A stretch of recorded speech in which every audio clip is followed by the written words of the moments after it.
남편은 중환자실에 누워있는 내게 이혼 서류를 내밀었다. 서명해, 난 완벽한 아내를 원했지. 휠체어에 앉은 짐을 원한 게 아니야. 나는 그 자리에서 바로 서명했다. 그는 차가운 미소를 지었다. 병원비는 당신이 알아서 내. 나는 괜찮다고만 대답했다. 그는 그 종이 위에 내 이름이 그의 종말의 시작이라는 것을 몰랐다. 병실은 온통 흰색이었다. 강한 조명, 알코올 냄새, 팽팽하게 당겨진 시트까지. 마치 병원이 나약함의 흔적을 조금도 보이고 싶지 않다는 듯했다. 모니터는 짜증나는 리듬으로 울렸다. 삐, 삐, 삐. 세상에서 가장 비싸고 차가운 소리. 내 오른쪽 다리는 깁스로 고정되어 있었다. 의사는 시간과 재활 치료만 있으면 다시 걸을 수 있을 거라고 장담했다. 내게 시간은 있었지만 이런 굴욕을 견딜 인내심은 없었다. 복도에서 서두르는 발소리가 들리더니 문이 열렸다. 사랑으로 찾아오는 발걸음이 아니었다. 하던 일을 마무리 지으러 오는 자의 발걸음이었다.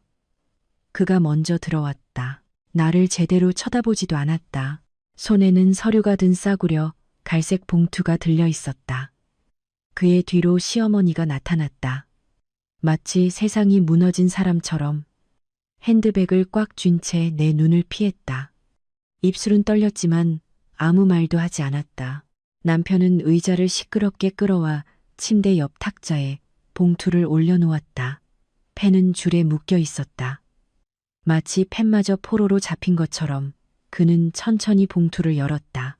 이혼 소송 서류는 이미 완벽하게 준비되어 있었다. 이름, 주민등록번호, 날짜, 모든 것이 정확했다. 맨 아래 그의 서명은 어딘가 빗돌고 초조해 보였다. 나는 그 서명에서 그의 조급함을 읽었다. 서명해. 그건 부탁이 아니라 명령이었다. 그는 내가 귀가 먹기라도 한 것처럼 내 얼굴 가까이 몸을 기울였다.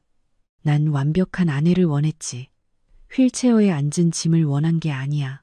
짐, 그 단어는 내게 상처가 되지 않았다. 그저 확인시켜 주었을 뿐이다. 무언가가 확인되는 순간 그것은 결심이 된다. 시어머니가 작게 헛기침을 했다. 그녀의 눈빛은 이게 잘못되었다고 말했지만 몸은 막지 않겠다고 말하고 있었다. 나는 일찍이 그 집안에서는 침묵이 종교라는 것을 배웠다. 그럼 비용은? 내가 담담한 목소리로 물었다. 그는 짧고 무미건조하게 웃었다. 병원비는 당신이 알아서 내. 나는 잠시 그를 쳐다봤다. 설명을 요구하기 위해서가 아니었다. 이 장면을 있는 그대로 기억하기 위해서였다. 언젠가 이 기억을 선명하게 떠올려야 할 필요가 있을 거라는 걸 직감했기 때문이다. 그는 팔짱을 끼고 내가 절망하기를 기다렸다. 나는 그러지 않았다. 나는 그저 평범한 계약서를 보듯 서류를 내려다봤다. 그는 내가 약해졌다고, 애원할 거라고, 아무 생각도 못할 거라고 여겼을 것이다. 하지만 나는 한 가지 간단한 사실을 기억하고 있었다. 대한민국에서 종이는 약속보다 힘이 세고 서명은 말보다 더 큰 효력을 발휘한다는 것을 3년 전 강남 테헤란로의 한 법무사 사무실이 떠올랐다. 내 회사의 큰 계약 건으로 인감증명을 떼러갔었다. 직원은 내 신분증을 받고 도장을 찍고 내 서명을 표준 카드에 보관했다. 그곳을 나오며 나는 한 가지를 확신했다. 서명은 곧 정체성이라는 것을. 그날 차 안에서 남편은 웃었다. 당신은 그런 걸 너무 심각하게 받아들여. 나는 심각하게 받아들였고 그 덕분에 그가 지금 내게서 빼앗으려 하는 모든 것을 이룰 수 있었다. 중환자실에서 나는 주사바늘 자국이 선명한 손으로 펜을 잡았다. 시어머니는 숨을 참았다. 남편은 무너진 여자의 모습을 기대하며 미동도 하지 않았다. 나는 조금의 망설임도 눈물도 미움도 없이 즉시 서명했다. 내 신분증과 회사 계약서에 적힌 것과 똑같이 어떤 사무소에서도 이의를 제기할 수 없도록 내 이름 석자를 정확하게 써내려갔다. 서명을 마치고 펜을 돌려주며 남편을 마주 봤다. 됐어, 내가 말했다. 그는 내가 소란을 피우지 않은 것에 놀란 듯 눈을 깜빡였다. 이내 그의 얼굴에 미소가 번졌다. 손쉬운 승리를 거둔 자의 미소였다. 좋아. 그게 우리 둘 다에게 더 나아. 나는 대답하지 않았다. 시어머니가 마침내 거의 숨 넘어가는 소리로 작은 한마디를 내뱉었다. 괜찮을 거야. 나는 많은 말을 할 수 있었지만 그저 그녀를 바라보며 침묵으로 답했다. 남편은 자리에서 일어나 셔츠를 정돈하고 문으로 향했다. 문을 열었을 때 나는 다시 그의 조급함을 보았다. 다른 삶, 다른 여자, 다른 싸구려 꿈을 향해 달려가는 자의 조급함. 그가 나가고 시어머니가 어디에 내려놓을지 모를 죄책감을 짊어진 듯 작은 걸음으로 뒤따라 나갔다. 문이 닫히자 병실은 더 넓어 보였다. 모니터의 삐 소리가 더 선명해졌다. 순간 목이 메었다. 사랑 때문이 아니라 기억 때문이었다. 나는 그 집에서 내가 어떤 사람이었는지 떠올렸다. 그의 사업이 망했을 때 우리 아파트에 첫 할부금을 낸 여자.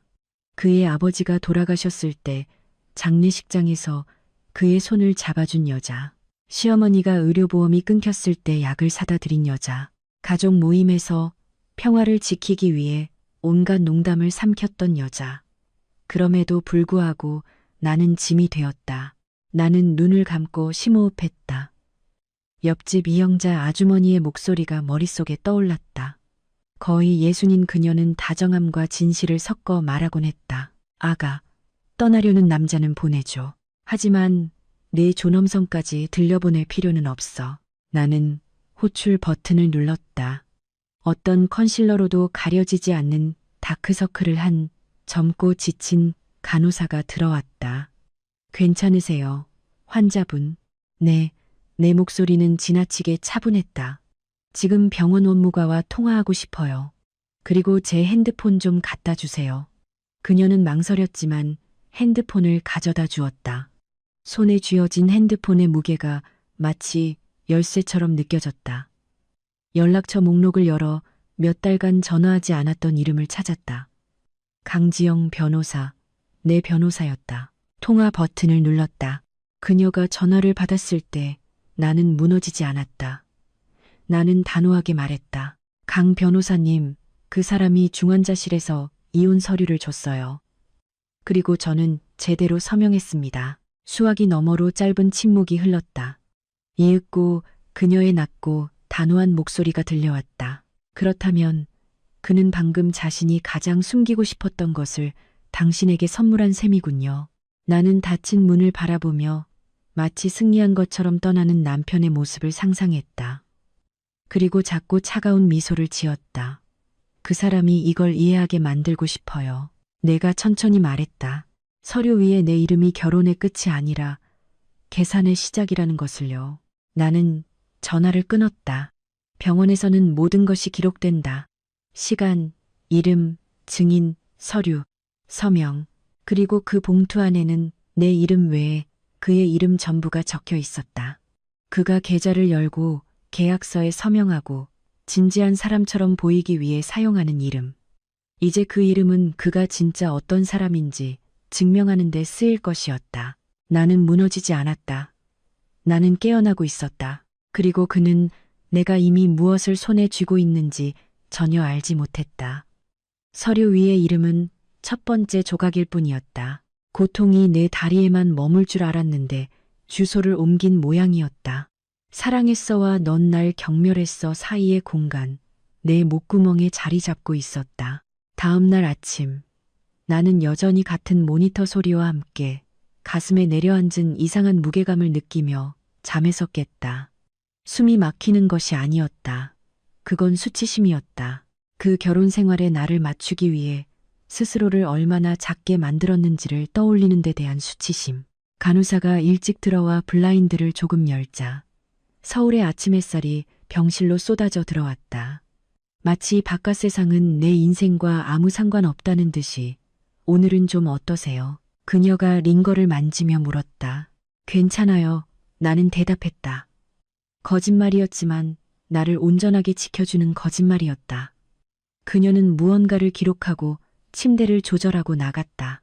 나는 잠시 천장을 바라보며 어떻게 사람이 가장 취약한 곳에 있는 사람을 버릴 수 있는지 이해하려 했었다. 중환자실은 그저 병원의 한 구역이 아니다. 그곳은 무대다. 어떤 말이든 판결이 되는 곳. 그리고 내 남편은 사형 집행인처럼 말하기를 선택했다. 나는 여전히 그 단어의 씁쓸한 맛을 느낄 수 있었다. 짐, 가장 굴욕적인 것은 그가 소금 좀 줘라고 말하는 것처럼 자연스럽게 그 말을 했다는 것이다. 마치 내가 정말로 처리해야 할 문제, 부서진 물건인 것처럼. 나는 고개를 돌려 깁스를 한 내 다리를 보았다. 피부는 창백했고 보조기는 너무 커 보였다. 사고가 나던 밤이 섬광처럼 떠올랐다. 마주오는 차의 강한 헤드라이트, 말을 듣지 않던 브레이크, 충돌의 둔탁한 소리, 그리고 사람들의 목소리로 가득 찬 공백. 그리고 지금 나는 부러진 다리와 함께 내가 깨어나기도 전에 이미 장례가 치러진 결혼 생활 속에 홀로 남겨져 있었다. 탁자 위에서 핸드폰이 진동했다. 모르는 번호였다. 나는 전화를 받았다. 박수진님 되시죠? 여기는 병원 원무과입니다. 건강보험 관련해서 드릴 말씀이 있습니다. 나는 전화기를 쥔 손에 힘을 주었다. 네, 말씀하세요. 가입하신 보험 보장 내역에 변경사항이 있는 것으로 확인됩니다. 2주 전에 계약 명의자께서 정보를 변경하셨습니다. 일부 항목에 대해 추가적인 승인이 필요하게 되었습니다. 속이 철렁 내려앉는 기분이었다. 명의자, 계약은 그의 이름으로 되어 있었다. 나는 편의를 위해 신뢰했기 때문에 그가 일을 처리하는 것이 더 실용적이었기 때문에 그렇게 내버려 두었다. 누군가를 믿으면 당신은 작은 열쇠들을 자신도 모르게 건네준다. 문이 잠기고 당신이 밖에 갇히게 되는 그날까지 누가 변경했나요? 이미 알고 있었지만 물었다. 비밀번호와 본인 인증을 통한 앱으로 업데이트되었습니다. 김지훈님께서 요청하셨습니다. 김지훈, 내 남편. 나는 목소리가 떨리지 않도록 잠시 숨을 고른 뒤에야 대답했다. 그게 지금 무슨 의미죠? 내가 물었다. 정상적으로 처리될 때까지 일부 비용은 환자분께서 부담하시게 된다는 의미입니다. 여직원은 관련 내용을 이메일로 보내주겠다는 말로 통화를 마쳤다. 나는 마치 단순한 행정 처리 문제인 것처럼 감사하다고 말했다. 전화를 끊고 나는 잠시 허공을 응시하며 침묵했다. 그는 떠나고 싶었을 뿐만 아니라 내가 살아있는 대가까지 치르기를 원했다. 나는 눈을 감았다. 한 기억이 부드러운 칼날처럼 스며들었다. 결혼 첫 해, 그는 집에 돌아와 내가 커피를 내리는 동안 뒤에서 나를 껴안으며 말했다. 당신은 나의 평화야. 나는 그 말을 믿었다. 결혼 2년 차, 그의 회사가 어려워지기 시작했을 때 나는 불평하지 않았다. 생활비를 충당하고 지출 계획을 세우고 사치를 줄이고 여행을 포기했다. 사업을 유지하기 위해 내 차를 팔았다. 그가 샤워하면서 우는 소리를 들었지만 나는 모르는 척했다. 나는 결혼이란 그런 것이라고, 함께 어려움을 이겨내는 것이라고 생각했다. 이제 중환자실에서 나는 그에게 결혼이란 편안함이었지 동반자 관계가 아니었음을 깨달았다. 편안함이 사라지자 나는 폐기물이 되었다. 가슴이 답답해졌다. 그리움이 아니라 분노 때문이었다. 시간을 되돌리고 싶지 않았다. 그저 더 일찍 알아차렸으면 좋았을 뿐이다. 병실 문이 열리고 시장 가방을 든 이영자 아주머니가 들어왔다. 그녀의 눈빛은 비극에 놀라지 않을 만큼 충분히 세상을 산 사람의 것이었다. 그녀는 조용히 천천히 다가와 의자에 가방을 놓고 내게 가까이 왔다. 좋은 아침이야, 아가. 안녕하세요. 나는 대답했고 목소리가 갈라질 것 같았다. 영자 아주머니는 중요한 것을 다루듯 내 손을 조심스럽게 잡았다. 들었어. 그녀는 무엇을 들었는지 묻지 않고 말했다. 그 인간이 저지른 짓 말이야. 나는 울지 않았다. 너무 강해서가 아니라 속이 바싹 말라 있었기 때문이다. 무언가가 죽었을 때만 찾아오는 그런 메마름이었다. 영자 아주머니가 가방을 열었다. 코코넛 워터 한 병, 새 머그잔, 크래커, 그리고 닭죽이 담긴 작은 통이 있었다. 진짜 음식, 집밥을 좀 가져왔어. 병원 밥은 입맛만 버리게 하잖아. 나는 웃을 뻔했다. 아주 작은 미소였다. 감사합니다. 그녀는 자리에 앉아 나를 제대로 쳐다봤다. 간호사도 구경꾼도 소문을 캐러 온 사람도 아니었다. 그녀는 어머니처럼 나를 바라봤다. 수진아, 나 좀 봐. 그녀가 내 손을 꽉 잡았다. 넌 아무 잘못 없어. 서명했어요. 내가 나지막이 말했다. 제가 직접 서명했다고요. 영자 아주머니는 눈도 깜빡하지 않았다. 그놈이 널 궁지에 몰았고 넌 똑똑하니까 서명한 거지. 그놈이 너한테 불리하게 이용할 만한 쇼를 벌일 생각은 없었을 거 아냐? 나는 마른 침을 삼켰다. 그 사람이 보험도 건드렸어요. 방금 알았어요. 영자 아주머니는 역겹다는 표정을 지었다. 비겁한 놈, 약한 남자들이나 하는 짓이지. 그녀는 심호흡하고 목소리를 낮췄다. 거의 비밀을 말하는 것처럼. 내가 그놈 봤어. 그녀가 말했다. 내 온몸에 신경이 곤두섰다. 내가 여기 있는 동안 이틀 연속으로 아파트 단지에 왔었어. 혼자가 아니더군. 나는 누구와 함께였는지 묻지 않았다. 이미 짐작하고 있었다. 젊은 여자애였어. 영자 아주머니가 말을 이었다. 예쁘고 네일아트도 받고 비싼 가방을 들었더군. 마치 자기가 주인인 것처럼 큰 소리로 웃으면서 들어갔어. 그 이미지가 머릿속을 태웠다. 질투가 아니었다. 모욕감이었다. 나는 아직 병원에 침대에 묶여 있는데 그는 마치 내가 더 이상 존재하지 않는 사람인 것처럼 다른 여자를 내 삶의 공간에 들이고 있었다. 경비원한테는 친구라고 했다더군. 영자 아주머니가 말했다. 하지만 그놈은 여자 허리에 손을 감고 있었어. 내가 바보는 아니지. 나는 잠시 눈을 감았다. 바로 그때 고통이 찾아왔다. 아무리 이성적으로 생각하려 해도 나는 아내였고 여자였고 계획이 있었고 미래를 상상했다. 그리고 그 미래는 마치 내가 낡은 가구라도 된 것처럼 낯선 사람에게 점령당했다. 수진아, 영자 아주머니가 내 얼굴을 조심스럽게 감싸며 말했다. 우는 게 널 약하게 만드는 건 아니야. 하지만 그놈 앞에서는 울면 안 돼. 지금은 아니야. 나는 눈을 떴다. 울지 않을 거예요. 나는 말했고 그것이 진심임을 깨달았다. 나는 이미 울음의 단계를 지났다. 이제는 결단의 단계였다. 핸드폰이 다시 진동했다. 남편에게서 온 문자였다. 단 2단어. 얘기 좀 해. 나는 웃었다. 소리 없는 웃음. 그는 중환자실에서 나를 내쫓아 놓고 이제 와서 대화를 원했다. 나는 답장하지 않았다. 은행 앱을 열어 내 사업자 계좌에서 이체가 예약된 것을 확인했다. 소액이고 분할되어 있어 거의 눈에 띄지 않았다.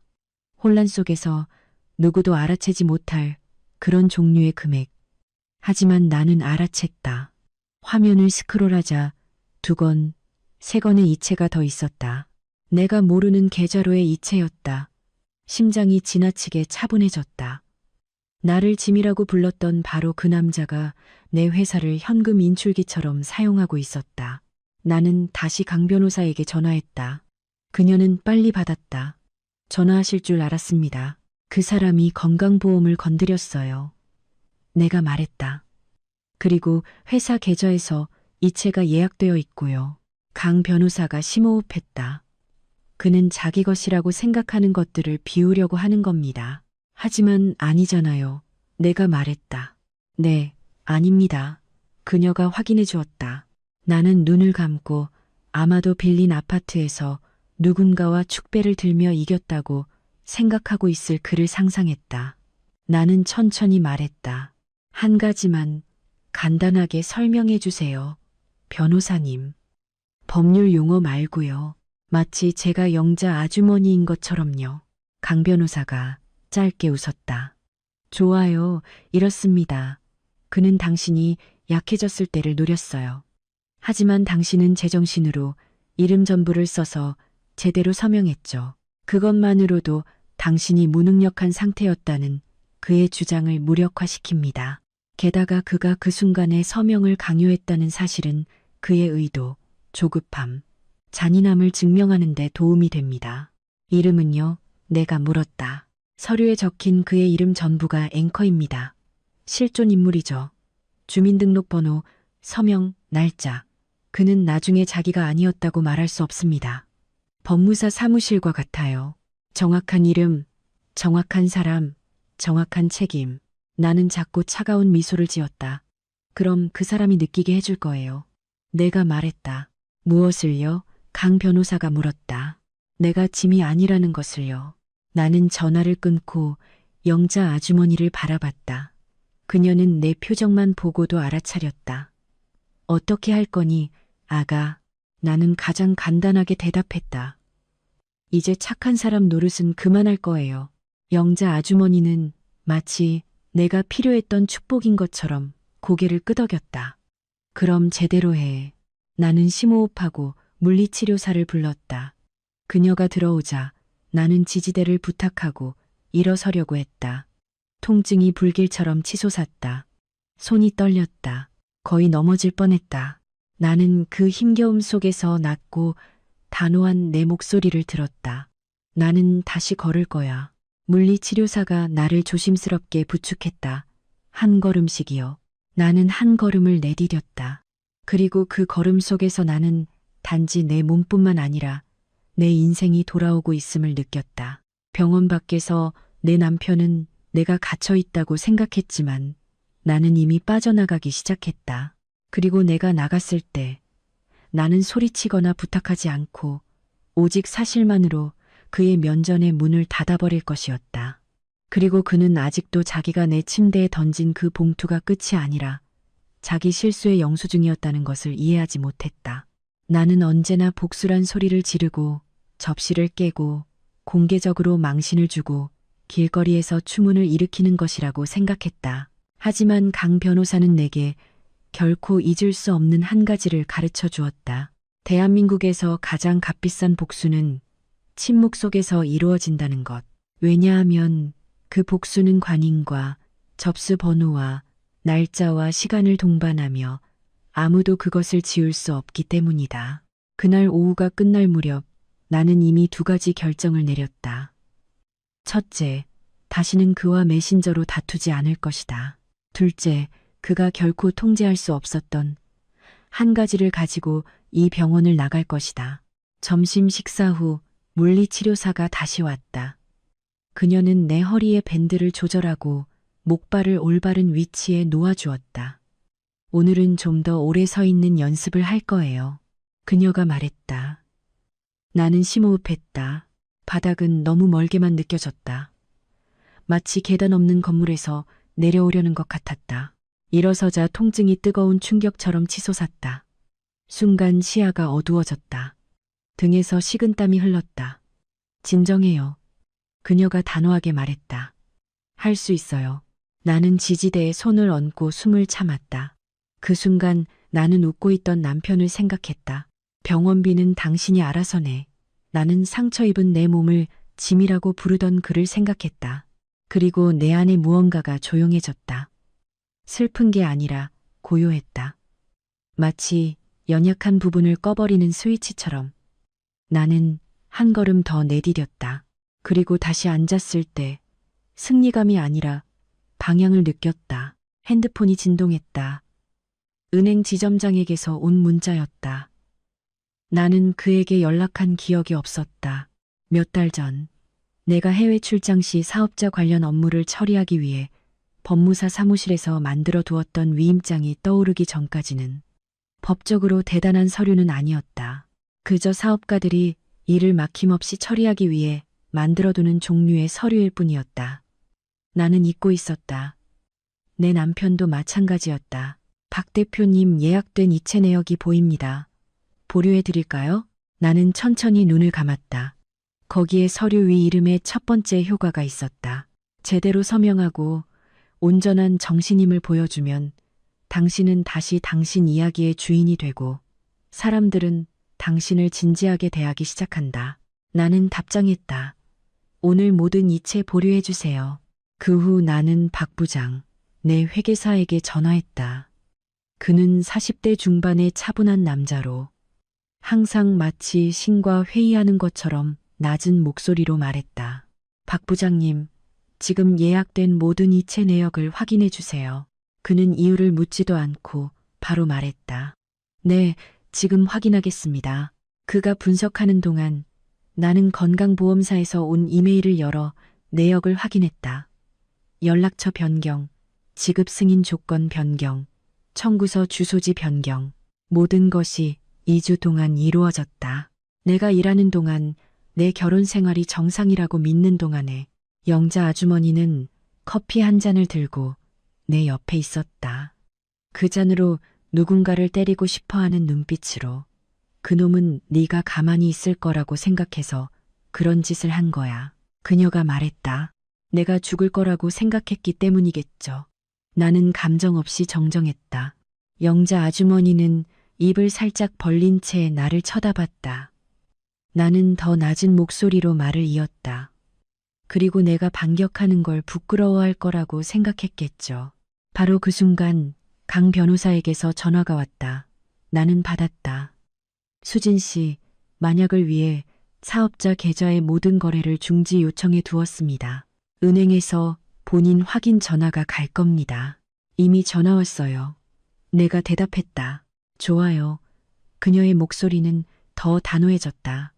이제 당신에게 필요한 건 간단한 한 가지, 바로 의도의 증거입니다. 당신은 이미 중환자실에서 받은 서류, 보험 내역, 그리고 이체 기록을 가지고 있어요. 나는 창밖을 바라봤다. 어떻게 하면 그가 스스로 덫에 걸리게 할 수 있을까요? 내가 물었다. 강 변호사는 망설이지 않았다. 말하게 만드세요. 나는 차갑게 미소 지었다. 잠시 침묵하다가 물었다. 제가 차 한잔하자고 하면 어떨까요? 좋아요. 강 변호사가 동의했다. 공개적이지만 조용한 장소에서 소란 피우지 말고요. 그는 자기가 상황을 통제하고 있다고 느끼고 입을 열 겁니다. 그럼 저는요? 내가 물었다.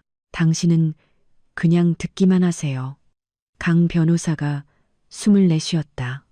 당신은 듣고 기억하는 사람처럼 보이니까요.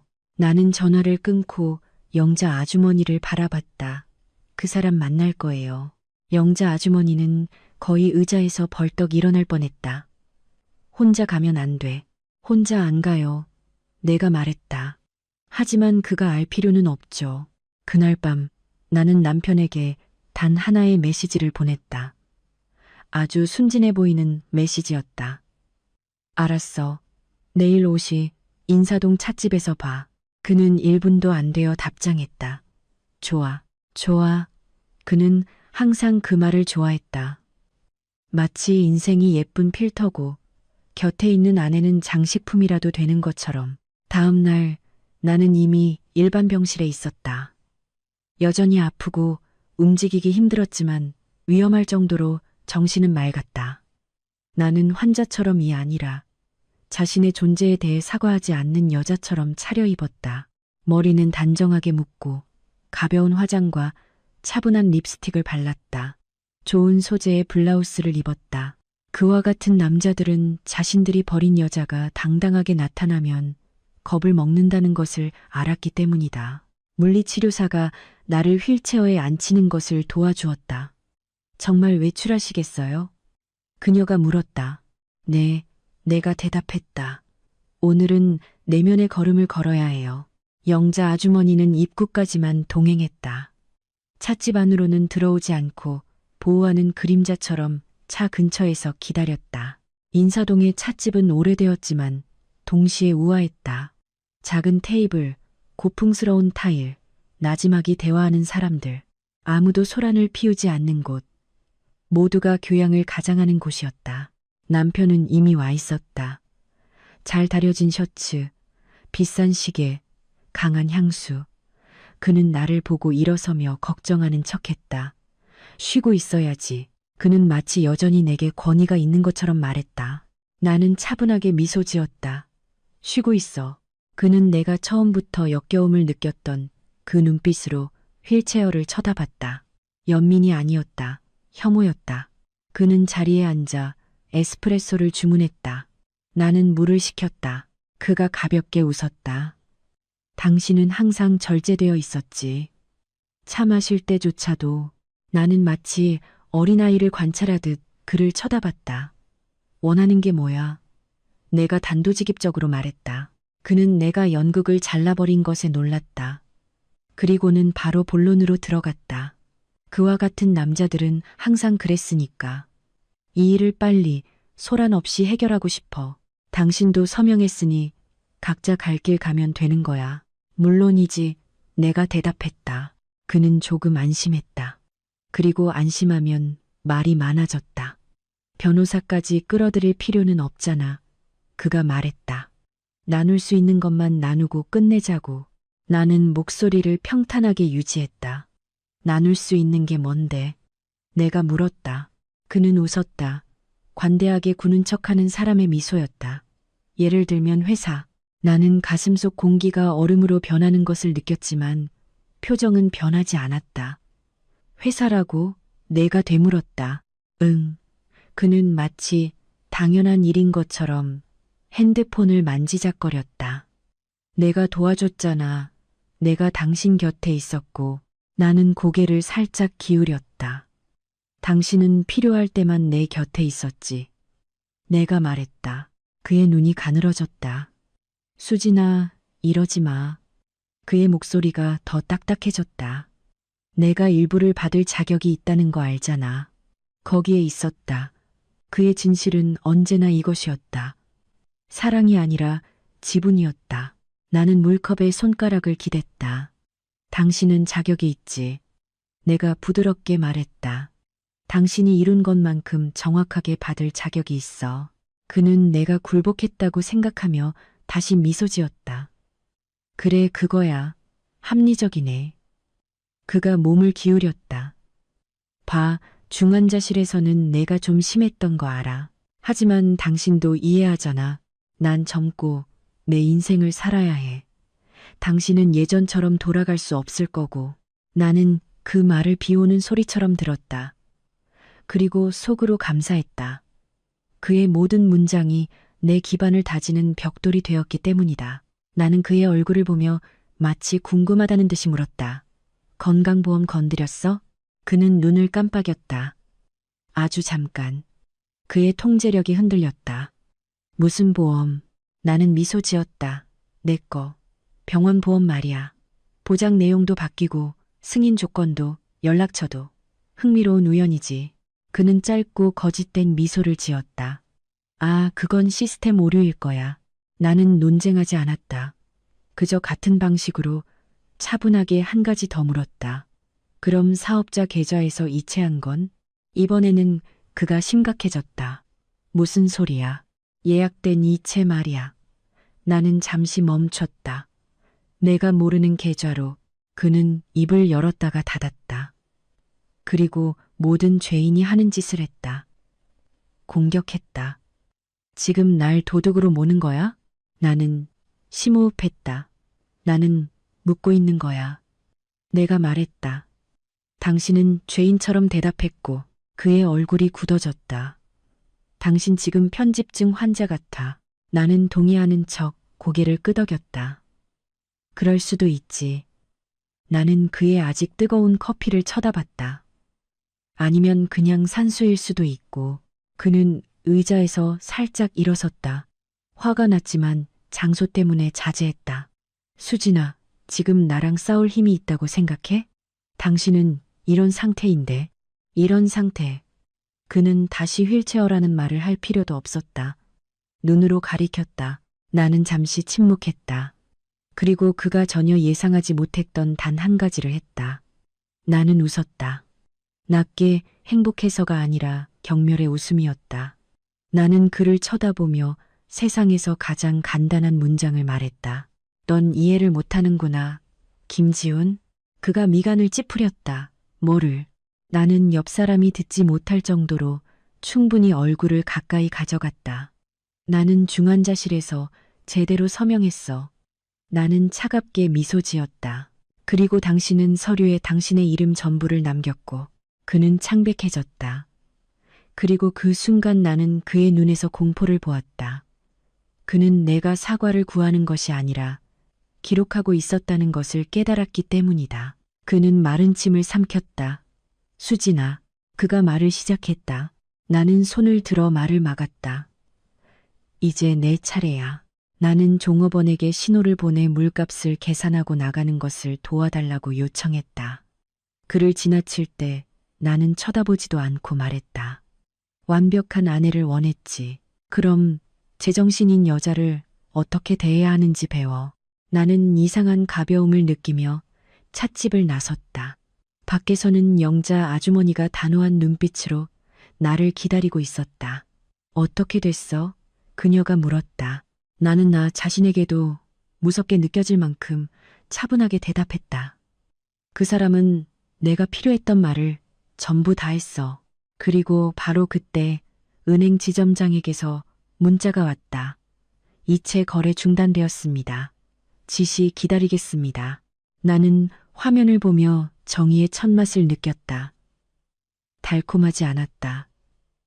깨끗했다. 그리고 이건 시작에 불과했다. 나는 축하하지 않았다. 도발하는 메시지를 보내지도 않았다. 이것이 게임인 것처럼 집에 가서 승리감에 취하지도 않았다. 30이 넘고 이미 가족을 책임져 본 경험이 있다면 정의와 희열을 혼동하지 않는다. 나는 그저 숨을 쉬고 계속 나아갔다. 차 안에서 영자 아주머니는 침착하게 안전벨트를 매고 시동을 걸기 전에 나를 바라봤다. 괜찮아? 정신이 들었을 뿐이에요. 내가 대답했다. 그녀는 그 말이 정확히 무엇을 의미하는지 이해한다는 듯 고개를 끄덕였다. 우리는 침묵 속에 병원으로 돌아왔다. 오는 길에 내 핸드폰이 쉴 새 없이 울리기 시작했다. 김지훈, 김지훈, 또 김지훈. 마치 내 인생이 여전히 그가 두드리면 열리는 문이라도 되는 것처럼 끈질겼다. 나는 받지 않았다. 마지막으로 은행 앱을 열어 확인했다. 모든 것이 막혀 있었다. 돈이 빠져나가지도 보이지 않는 조작도 없었다. 그에게는 간단하고 잔인한 한 가지, 통제. 병실에 도착했을 때 강 변호사는 이미 음성 메시지를 보내놓았다. 수진 씨, 그가 미끼를 물었습니다. 이제 우리는 비겁한 남자가 장난을 멈추게 하는 일을 할 겁니다. 바로 빛을 비추는 거죠. 주문 없이 오직 사실로만요. 그리고 이 이야기에는 도덕적 증인이 필요합니다. 나는 그녀가 무슨 말을 하는지 알았다. 시어머니. 최은숙 여사는 단지 그의 어머니가 아니었다. 그녀는 상징이었다. 겉모습, 평판, 다른 사람들 앞에서 하는 멋진 말, 일요일의 종교 활동과 주중에 조용한 독설로 사는 사람. 그럼에도 불구하고 나는 그녀에게 약점이 있다는 것을 알았다. 바로 올바른 남자를 키웠다는 자부심이었다. 아이러니하게도 그 자부심은 이제 칼이 될 것이었다. 나는 즉시 강 변호사에게 영상 통화를 걸었다. 그녀는 머리를 묶고 안경을 쓴 채 부자들이 재판정에서 우는 것을 많이 본 사람의 눈빛으로 나타났다. 파괴하고 싶지는 않아요. 내가 말했다. 강 변호사는 표정 하나 바꾸지 않았다. 알아요. 당신은 정의를 원하죠. 파괴는 그가 중환자실에서 한 짓입니다. 나는 손으로 시트를 꽉 쥐었다. 그가 느끼게 하고 싶어요. 내가 말했다. 하지만 그가 기대하는 그런 사람이 되고 싶지는 않아요. 그럼 당신은 그에게 가장 고통스러운 일을 할 겁니다. 당신은 깨끗하게 남는 거죠. 그녀가 대답했다. 그리고 그가 스스로 더러워지게 내버려 둘 겁니다. 나는 천천히 숨을 들이마셨다. 최 여사님께서 현실을 보시게 하려면 어떻게 해야 하죠? 내가 물었다. 강 변호사는 단호했다. 감정으로 설득하는 게 아닙니다. 수치심으로 설득하는 겁니다. 그날 밤 나는 간호사의 도움을 받아 샤워했다. 느리고 고통스러웠지만 꼭 필요한 샤워였다.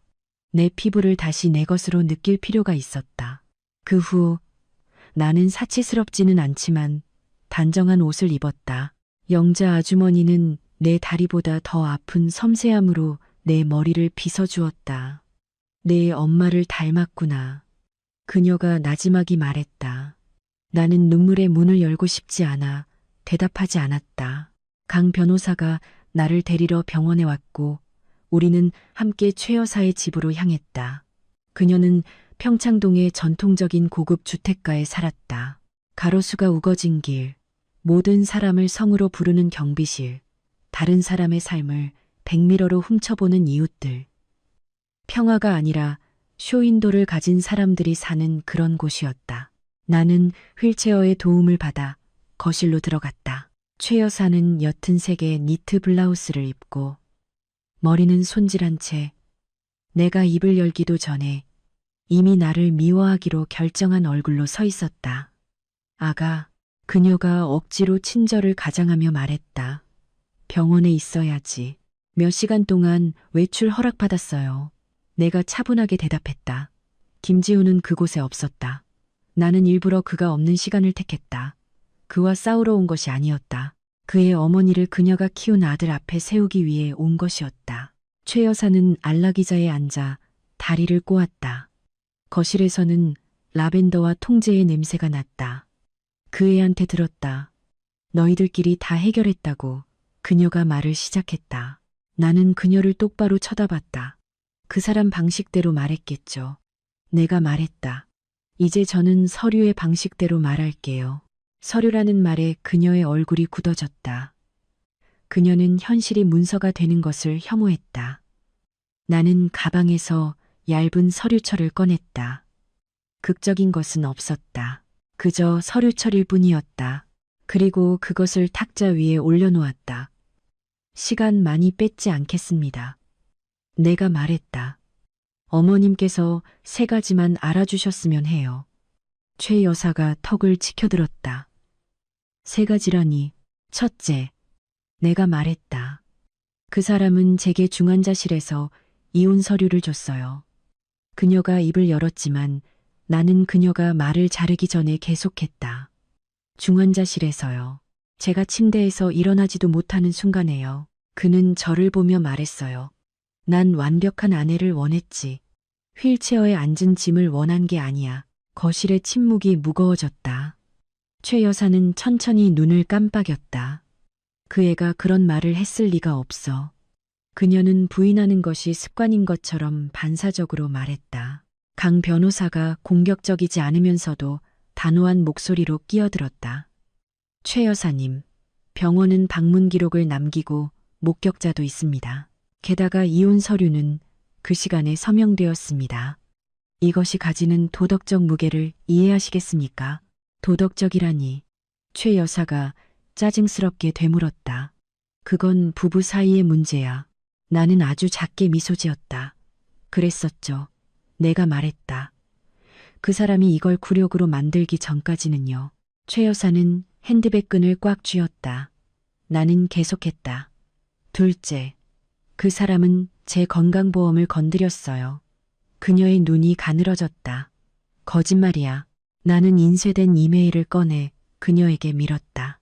명의자에 의한 변경, 사고 2주 전, 연락처 변경, 지급 승인 조건 변경, 보장 내용 변경. 최 여사는 빠르게 읽었다. 그녀는 숨기려 했지만 손이 약간 떨렸다. 그리고 거기서 나는 보기 드문 것을 보았다. 의심. 그의 어머니는 몇 년 동안 아들을 종교처럼 옹호해왔다. 이제 처음으로 그녀의 믿음을 반박하는 문서를 마주한 것이다. 나는 숨을 쉬었다. 셋째, 내가 말했다. 그 사람은 제가 병원에 있는 동안 제 회사 돈에 손을 대려고 했어요. 최 여사가 눈을 들었다. 지훈이가 그럴 리가 없어. 나는 마주봤다. 저도 그 말을 믿고 싶었어요. 내가 말했다. 정말로요. 하지만 그랬어요. 강 변호사가 다른 종이를 탁자 위에 놓았다. 예약된 이체 내역, 낯선 계좌, 여러 건의 소액 이체. 최 여사는 미동도 하지 않았다. 그녀는 숫자에 대항할 멋진 변명이 없었다. 숫자는 평판을 두려워하지 않는다. 나는 그녀의 모굴대가 움직이는 것을 보았다. 자기를 보호하려고 그랬겠지. 그녀가 정당화하려 애쓰며 말했다. 무엇으로부터 자기를 보호하죠? 내가 묻고는 그 질문을 허공에 남겨두었다. 답은 명백했기 때문이다. 나 없이 가난해지는 것으로부터. 최 여사는 신경질적으로 일어나 창가로 갔다. 마치 정원이 아들을 용서해 줄 수 있다는 듯이 정원을 바라봤다. 원하는 게 뭐니? 수진아? 그녀가 나를 보지 않고 물었다. 나는 낮지만 분명하게 말했다. 어머님께서 이걸 정상이라고 생각하는 것을 멈추셨으면 해요. 그녀가 고개를 돌렸다. 그리고 처음으로 나는 그녀 안에 오래된 고통, 깨어지는 자부심을 보았다. 나는 내 아들을 혼자 키웠어. 그녀는 분노와 고백이 섞인 톤으로 말했다. 그의 아버지는 사라졌어. 나는 일했고 모든 걸 다 했어.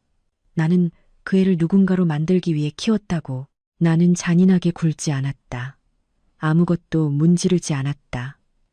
나는 그저 진실로 대답했다. 알아요. 나는 잠시 멈췄다. 그래서 제가 여기 온 거예요. 어머님께서 여자를 중환자실에 버리고 돈까지 빼앗으려는 남자를 키우셨다고는 믿지 않으니까요. 최 여사는 잠시 눈을 감았다. 다시 떴을 때 눈은 젖어 있었지만 눈물이 떨어지는 것을 허락하지 않는 자존심이 있었다. 그 애는 사랑에 빠졌어. 그녀는 마치 그것이 변명이라도 되는 것처럼 말했다. 나는 고개를 기울였다. 그래서 사랑에 빠지면 범죄자가 되는 건가요? 강 변호사가 가볍게 헛기침을 했다. 최 여사님, 저희는 위협하러 온 것이 아닙니다. 이 일이 법정, 언론, 회사, 평판 문제로 번지기 전에 존엄성을 지키며 해결할 기회를 드리러 온 겁니다. 평판이라는 단어에 최 여사는 마른 침을 삼켰다. 그녀가 두려워하는 것은 불의가 아니라 다른 사람들의 시선이었기 때문이다. 나는 그것이 열쇠임을 깨달았다. 그래서 나는 그녀가 들어야 할 문장을 말했다. 아무도 이 일을 알기를 원하지 않아요. 내가 말했다. 저는 그저 그 사람이 자기가 한 짓을 인정하고 멈추기를 바랄 뿐이에요. 최 여사가 나를 향해 돌아섰다. 내가 그 애와 얘기하면 그녀가 물었다. 얘기하세요. 내가 말했다. 하지만 오늘 얘기하세요. 다음 날 아침, 최 여사는 가족 점심 식사를 마련했다. 한국에서 가족 식사는 언제나 인격 테스트다. 큰 상, 쌀밥, 국, 반찬, 고기 굽는 냄새. 웃으며 남의 인생을 평하는 사람들. 그리고 나는 갔다. 휠체어를 타고 갔지만 척추는 꼿꼿이 세웠다. 영자 아주머니는 드러나지 않게 세상을 지탱하는 사람처럼 가까이에 있었다. 김지우는 그곳에 있었다. 나를 보자 그는 순간 얼어붙었다가 이내 자연스러움을 가장했다. 수진아. 그는 마치 내가 불편한 방문객이라도 되는 것처럼 말했다. 최 여사가 손으로 가볍게 식탁을 쳤다. 오늘은 어른답게 얘기 좀 하자. 김지훈이 비웃으며 상황을 축소하려 했다. 아, 어머니 왜 이러세요? 쟤도 이미 서명했잖아요. 나는 그를 쳐다봤다. 차분하고 제정신으로 서명했지. 내가 확인시켜 주었다. 그리고 넌 그게 끝이라고 생각했고 그는 짜증스럽게 눈을 굴렸다. 수진아, 와서 장면 만들지 마. 나는 목소리를 높이지도 않았다. 장면은 중환자실에서 네가 만들었지. 내가 말했다. 식탁은 침묵에 잠겼다. 한 삼촌이 민망하게 기침을 했다. 사촌은 핸드폰을 만지작거렸다. 반찬은 맛을 잃었다. 김지훈이 비뚤어진 미소를 지었다. 난 그냥 사실을 말했을 뿐이야. 그가 말했다. 난 묶인 인생을 원하지 않았어. 나도 그럴 권리가 있다고. 그리고 모두의 앞에서 그는 가장 어리석은 짓을 했다. 그는 자랑스럽게 고백했다. 최 여사는 창백해졌다. 내 아내한테 그런 말을 했다고. 그녀가 낮고 위험할 정도로 낮은 목소리로 물었다. 김지우는 어깨를 으쓱했다. 그래서요. 난 남자예요. 나도 욕구가 있다고요. 나는 웃고 싶은 충동을 느꼈다. 그 문장 때문이 아니라 그가 오만이라는 숟가락으로 제 무덤을 파고 있다는 확신 때문이었다. 강 변호사가 서류철을 열어 그의 접시 옆에 종이 한 장을 놓았다. 그리고 당신은 책임도 있죠. 그녀가 차갑게 말했다. 이 이체들은 그녀의 회사에서 이루어졌고 건강보험은 당신이 변경했습니다. 김지우는 서류를 흘끗 보고는 언제나처럼 공격으로 반응하려 했다. 이건 스토킹이야. 쟤 미쳤어. 나는 그저 마주봤다. 미쳤던 건 널 부양하면서 그걸 사랑이라고 생각했을 때였지. 내가 말했다. 지금은 그냥 정신을 차렸을 뿐이야. 그는 포크를 힘껏 쥐었다. 날 망치려는 거지. 그가 으르렁거렸다. 나는 작고 단호하게 미소 지었다. 넌 이미 스스로 망가졌어. 내가 대답했다. 최 여사가 벌떡 일어섰다. 거의 컵을 엎을 뻔했다. 그만해. 그녀의 목소리는 그곳에 있는 누구도 무시할 수 없는 무게를 담고 있었다. 네가 이 가문에 먹칠을 했어. 김지우는 순간 숨을 멈췄다. 어머니, 그게 아니라 그녀가 손가락으로 가리켰다. 너 다시는 제 돈에 손가락 하나 대지 마. 정당한 건 다 서명하고 빚진 건 다 갚아. 그는 주변을 둘러보며 동맹을 찾았다. 없었다. 어른들에게는 가난한 것보다 더 나쁜 것이 있기 때문이다. 바로 명예가 없는 것이다. 그리고 그 순간 그는 명예 없는 자였다. 나는 소리칠 필요가 없었다. 나는 그저 그의 얼굴에서 그가 결코 잃지 않을 것이라고 생각했던 단 한 가지. 바로 어머니의 인정을 잃었다는 것을 마침내 이해하는 것을 보았다. 나는 천천히 휠체어를 뒤로 밀고 떠나기 전에 말했다. 완벽한 아내를 원했지. 나는 잠시 멈췄다. 그럼 진짜 여자가 버림받았을 때 어떻게 하는지 배워. 나는 떠났고 집안의 소음은 뒤에 남았다. 하지만 수치심은 그와 함께 남았다. 그 점심 식사 후에 나는 쾌감을 느끼지 않았다. 침묵을 느꼈다. 중환자실의 침묵과는 다른 침묵. 중환자실에서 침묵은 굴욕이었다. 쓴 약처럼 인생을 삼키는 것이었다. 그날 침묵은 통제였다. 세상이 마침내 내가 더 이상 누군가의 이야기 속 사물이 아니라는 것을 이해하는 것이었다. 나는 병원으로 돌아왔고 사고 이후 처음으로 그의 목소리를 꿈꾸지 않고 잠들었다. 이틀 후 물리치료사가 드라마에 감동받지 않는 실용적인 태도로 들어왔다. 오늘은 복도로 나갈 거예요. 나는 여전히 흉터가 있고 연약한 내 손을 내려다봤다. 하지만 내 목소리는 온전했다. 가요. 그녀는 벨트를 채우고 목발을 조절하고 올바른 무게 중심을 가르쳐 주었다. 나는 천천히 일어섰다. 통증은 언제나처럼 찾아왔지만 이제는 자리가 있었다. 더 이상 버림받은 고통이 아니었다. 재건의 고통이었다. 나는 한 걸음, 그리고 또 한 걸음을 내디뎠다. 작고 서툴지만 진짜 걸음이었다. 그리고 복도 끝에서 나는 마치 개처럼 의자에 앉아있는 영자 아주머니를 보았다. 그녀는 나를 보고 미소 지었다. 아이고, 그녀가 승리를 놀라게 하고 싶지 않은 사람처럼 나지막이 말했다. 내 새끼, 나는 참지 못했다. 슬픔이 아니라 안도감 때문이었다. 눈물 한 방울이 떨어졌다. 단 하나, 영자 아주머니가 일어나 내게 다가왔다. 너 혼자 아니야. 그녀가 말했다. 그리고 나는 가족이 단지 피로만 이루어지는 것이 아님을 이해했다. 가족은 곁에 있어주는 사람이다. 다음 주 나는 퇴원했다. 마치 몇 년 동안 갇혀 있었던 것처럼 햇살이 내 얼굴에 쏟아졌다. 나는 조심스럽게 차에 탔다. 다리는 여전히 보조기에 묶여 있었지만 영혼은 이미 서 있었다. 집에 도착하자마자 나는 아주 오랫동안 하지 않았던 일을 했다. 문을 잠갔다. 그리고 안전함을 느꼈다. 늦은 오후에 강 변호사가 얇은 서류철과 미소 지을 필요 없이 좋은 소식을 가진 사람의 표정으로 도착했다. 그가 서명에 동의했습니다. 나는 천천히 고개를 들었다. 자기가 원해서 동의한 건가요? 내가 물었다. 강 변호사가 코로 숨을 내쉬었다. 서명하지 않으면 다음 단계가 자신에게 추해질 것이라는 걸 이해했기 때문에 동의한 겁니다. 추하다. 완벽한 단어였다. 김지훈 같은 남자들은 양심을 두려워하지 않는다. 그들은 이미지를 두려워한다. 어떻게 됐나요? 내가 물었다. 강 변호사가 서류를 열어 조항들을 가리켰다. 회사는 계속해서 완전히 당신 소유입니다. 그는 공식적으로 어떤 역할, 어떤 접근 권한, 어떤 서명에서도 배제됩니다. 대표자로 자신을 소개하는 것이 금지되고 그가 옮기려 했던 모든 것을 반환해야 합니다. 나는 가슴이 가벼워지는 것을 느꼈지만 축하하지 않았다. 그저 느꼈을 뿐이다. 병원비는요?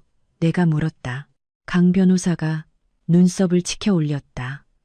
자기 몫을 지불할 겁니다. 관대해서가 아니라 의무 때문이죠. 그리고 중환자실 이야기가 소송으로 번지면 자신에게 유리하지 않을 거라는 걸 알기 때문입니다. 나는 잠시 눈을 감았다. 그의 목소리가 다시 들렸다. 병원비는 당신이 알아서 내.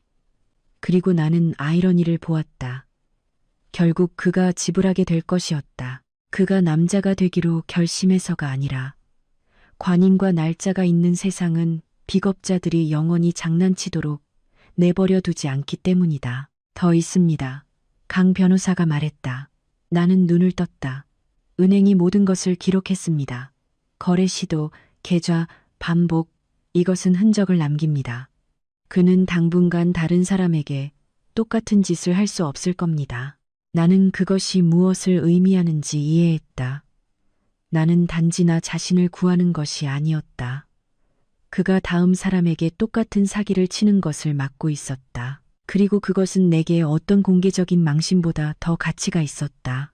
그날 밤 나는 다리에 얼음찜질을 하고 간신히 잡을 수 있는 찻잔을 들고 소파에 앉았다. 집은 조용했지만 비어있지는 않았다. 나는 아내의 길을 멈추고 다시 나 자신이 되었다. 전화가 진동했다. 아는 번호였다. 최 여사. 나는 받기까지 조금 시간이 걸렸다. 두려워서가 아니라 조심스러워서 어떤 상처는 너무 빨리 건드리면 다시 열리기 때문이다. 나는 아가. 그녀는 예전에 그 오만함 없이 말했다. 목소리가 낮았다. 얘기 좀 할 수 있을까? 수화기 너머로 침묵이 흘렀다. 그리고 나는 처음으로 그녀가 단어를 고르고 있다는 것을, 판을 짜는 것이 아니라는 것을 깨달았다. 나 부끄러웠다. 그녀가 고백했다. 그 애가 한 짓, 너에 대해 말한 방식 전부. 나는 대답하지 않았다. 그녀가 계속하도록 내버려 두었다. 나는 평생 내 아들을 변호하며 살았어. 그녀가 말했다. 나는 그게 엄마의 사랑이라고 생각했지. 하지만 나는 사랑과 맹목을 혼동했어. 나는 천천히 숨을 쉬었다. 최 여사님, 내가 차분하게 말했다. 저는 어머님 아들을 파괴하러 온 게 아니었어요. 그가 멈추게 하러 온 거였어요. 알아. 그녀가 대답했다. 그리고 네가 소리치지 않고 이 일을 해줘서 고맙다. 네가 소리쳤다면 나는 널 미워했을 거고 계속 그 애를 변호했을 거야. 나는 눈을 감았다. 그것은 고통스러울 정도로 인간적이었다. 진실은 어떤 사람들은 진실이 예의를 갖추고 도착했을 때만 볼 수 있다는 것이다. 예의는 수치심을 막다른 골목으로 몰아넣으니까. 나는 사과를 제대로 할 줄 몰라. 최 여사가 말을 이었다. 하지만 미안하다. 나는 목이 메는 것을 느꼈다. 애정이 아니었다. 하나의 순환을 닫는 느낌이었다. 받아들일게요. 내가 말했다. 하지만 돌아가지는 않아요. 돌아오라고 한 거 아니야. 그녀가 대답했다. 그리고 나는 작고 억눌린 울음소리를 들었다. 그저 네가 알아줬으면 했어. 나는 봤어. 그 애가 어떻게 변했는지. 그리고 네가 어떤 사람인지. 나는 약간 떨리는 손으로 전화를 끊었다. 마치 자기 집인 것처럼 부엌에서 설거지를 하던 영자 아주머니가 나를 쳐다봤다. 그분이셨어? 그리고 나는 미소 지었다. 사과하셨어요. 영자 아주머니는 나이 든 여자에게 그것이 거의 마취 없는 수술과 같다는 것을 이해한다는 듯 고개를 끄덕였다. 좋아. 그녀가 말했다. 이제 넌 앞으로 나아가면 돼. 나는 나아갔다. 그 후 몇 주 동안 나는 아무도 인터넷에 올리지 않는 종류의 일상을 살았다. 물리치료, 통증, 힘든 목욕, 산처럼 느껴지는 계단, 약, 화상회의, 그리고 그 가운데 작은 승리들. 혼자 5초 동안 서 있었던 날, 목발 없이 거실을 건넜던 날, 두렵지만 자유롭게 천천히 다시 운전대를 잡았던 날, 그리고 한 걸음 한 걸음 내디딜 때마다 나는 한 가지를 깨달았다. 나는 단지 다리를 회복하는 것이 아니었다. 나 자신에 대해 가졌던 존중을 회복하고 있었다. 김지우는 몇 번 전화를 시도했다. 나는 결코 받지 않았다. 그는 문자를 보냈다. 수진아, 내가 잘못했어. 절박했어. 절박했다고? 나는 읽고 웃었다. 절박한 것은 약 살 돈이 없는 사람이다. 절박한 것은 잃을까 두려워 중환자실에서 누군가의 손을 잡는 사람이다. 그는 절박하지 않았다. 그는 우위를 잃은 것에 불편했을 뿐이다. 그리고 나는 더 이상 인격 없는 남자의 안식처가 되어줄 수 없었다. 이혼이 공식적으로 마무리된 날, 나는 강 변호사와 함께 구청에 갔다. 나는 필요해서라기보다 안전을 위해 가벼운 지팡이를 짚고 있었다. 나는 일부러 걸어서 들어갔다. 직원은 내 신분증을 요구하고 내 서명을 확인하고 도장을 찍었다. 그리고 나는 내 안에 무언가가 제자리를 찾는 것을 느꼈다. 간단했지만 결정적이었다. 밖으로 나왔을 때 강 변호사가 말했다. 당신은 자신을 더럽히지 않고 이겼습니다. 나는 맑은 하늘을 올려다봤다. 이긴 게 아니에요. 내가 대답했다. 돌아온 거예요. 그날 밤 나는 작은 일을 했다. 거실 창문을 열고 소파에 앉아 낮은 음악을 틀고 따뜻한 커피를 천천히 마셨다. 내 핸드폰이 그의 이름으로 마지막으로 진동했다. 나는 밝아진 화면을 보았다. 한 번만 볼 수 있을까? 나는 대답하지 않았다. 그저 그림자를 지우듯 알림을 지웠다. 그리고 얼음과 평화가 동시에 느껴지는 차분함으로 생각했다. 완벽한 아내를 원했지. 넌 단지 완벽한 여자가 모든 것을 참는 여자가 아니라는 걸 이해하지 못했을 뿐이야. 떠날 때를 알고 문을 닫는 여자라는 걸 혼자. 나는 찻잔을 탁자에 내려놓고 집이 나와 함께 숨쉬게 내버려 두었다. 나는 쓰라리지 않았다. 나는 자유로웠다. 그리고 자유는 찾아올 때 소리를 내지 않는다. 그저 머무를 뿐이다.